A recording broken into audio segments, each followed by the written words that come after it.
shumë të cilët përcjellin teknologjinë apo inovacionet teknologjike e krahasojnë inteligjencën artificiale me ato të nivelit të zbulimit të energjisë elektrike apo dhe vetë internetit. Sigurisht. Por ki parasysh që po të mos kështë qenë interneti s'do kështë marrë do të kurth këtu. Pra, ajo gjë që në cilën ne inteligjenca që t'ja shpjegojmë njerëzve, ajo gjë që interneti ka bërë që ta çojë shoqërinë, pra gjithë shoqërinë mbar globin, në nevojën për një tranzicion të madh digital. Me tranzicion digital nuk nënkupton vetëm kompjuterin që kemi në shtëpi apo në zyrë, apo telefonin apo televizorin. Nënkupton ndryshimin e gjithë qenies tonë, të jetës tonë, të punës tonë, të familjes tonë, të mënyrës se si ne sillemi në planet, e cila është e bazuar e gjitha dhe anash, domethënë na shoqëron gjatë gjithë kohës ai që ne njohim sot edhe si arma më e rrezikshme e botës, që është interneti.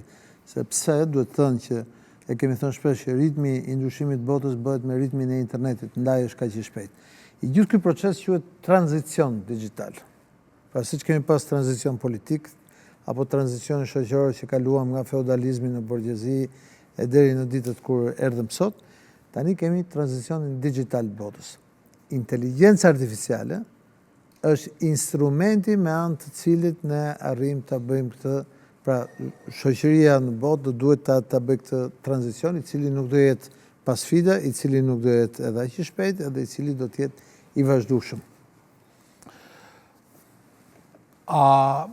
Flitet për inteligjencën, për nivelin e inteligjencës artificiale, se sa mund të jetë ajo neutrale gjatë përdorimit të vetë neve.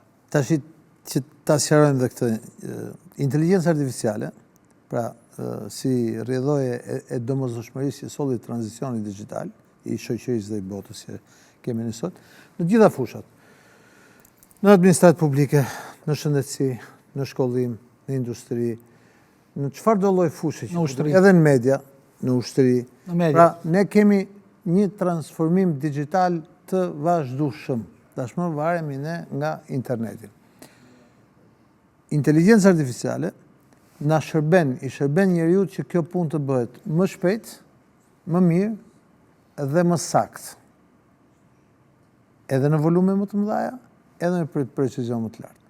Por, duhet të jetë gjithmonë, pra nuk është njeriu që duhet të jetë në varësi të inteligjencës artificiale.